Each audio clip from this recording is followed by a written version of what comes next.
اے پیغمبر،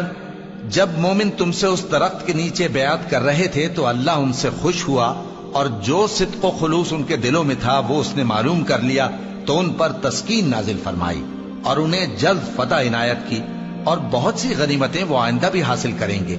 اور اللہ غالب ہے، حکمت والا ہے۔ اللہ نے تم سے بہت سی غنیمتوں کا وعدہ فرمایا ہے کہ تم ان کو حاصل کرو گے، پھر اس نے یہ غنیمت تمہیں جلدی سے دلوا دی اور لوگوں کے ہاتھ تم سے روک دیے۔ غرض یہ تھی کہ یہ مومنوں کے لیے اللہ کی قدرت کا نمونہ بن جائے اور وہ تم کو سیدھے رستے پر چلائے، اور کچھ اور غنیمتیں دے گا جن پر تم قدرت نہیں رکھتے، اور وہ اللہ ہی کی قدرت میں ہیں، اور اللہ ہر چیز پر قادر ہے۔ اور اگر تم سے کافر لڑتے تو وہ پیٹ پھیر کر بھاگ جاتے، پھر وہ کسی کو نہ دوست پاتے اور نہ مددگار۔ یہی اللہ کی عادت ہے جو پہلے سے چلی آتی ہے، اور تم اللہ کی عادت میں کبھی تبدیلی نہ پاؤ گے۔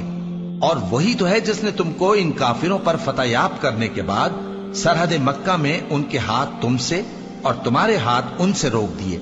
اور جو کچھ تم کرتے ہو اللہ اس کو دیکھ رہا ہے۔ یہ وہی لوگ ہیں جنہوں نے کفر کیا اور تم کو مسجد حرام سے روک دیا،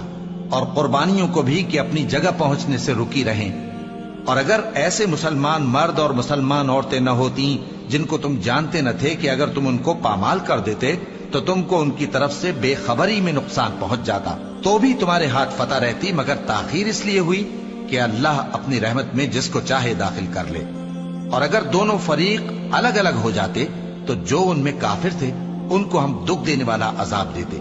جب کافروں نے اپنے دلوں میں ضد کی، اور ضد بھی جاہلیت کی، تو اللہ نے اپنے پیغمبر اور مومنوں پر اپنی طرف سے تسکین نازل فرمائی اور ان کو پرہیزگاری کی بات پر قائم رکھا، اور وہ اسی کے مستحق اور اہل تھے، اور اللہ ہر چیز سے خبردار ہے۔ بے شک اللہ نے اپنے پیغمبر کو سچا اور صحیح خواب دکھایا تھا کہ تم انشاءاللہ مسجد حرام میں اپنے سر منڈوا کر یا اپنے بال ترشوا کر امن و امان سے داخل ہوگے اور کسی طرح کا خوف نہ کرو گے۔ جو بات تم نہیں جانتے تھے اللہ کو معلوم تھی، سو اس نے اس سے پہلے ہی جلد ایک فتح عطا فرمائی۔ وہی تو ہے جس نے اپنے پیغمبر کو ہدایت کی کتاب اور دین حق دے کر بھیجا تاکہ اس کو تمام دینوں پر غالب کرے، اور حق ثابت کرنے کے لیے اللہ ہی کافی ہے۔ محمد صلی اللہ علیہ وآلہ وسلم اللہ کے پیغمبر ہیں، اور جو لوگ ان کے ساتھ ہیں وہ کافروں کے مقابلے میں تو سخت ہیں اور آپس میں رحم دل۔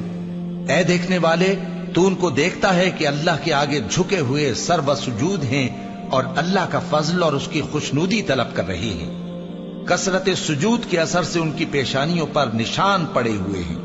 ان کے یہی اوصاف تورات میں ہیں اور یہی اوصاف انجیل میں ہیں۔ وہ گویا ایک کھیتی ہے جس نے پہلے زمین سے اپنی سوئی نکالی، پھر اس کو مضبوط کیا، پھر موٹی ہوئی، اور پھر اپنے تنے پر سیدھی کھڑی ہو گئی، اور لگی کھیتی والوں کو خوش کرنے تاکہ کافروں کا جی جلائے۔ جو لوگ ان میں سے ایمان لائے اور نیک عمل کرتے رہے ان سے اللہ نے گناہوں کی بخشش اور اجر عظیم کا وعدہ کیا ہے۔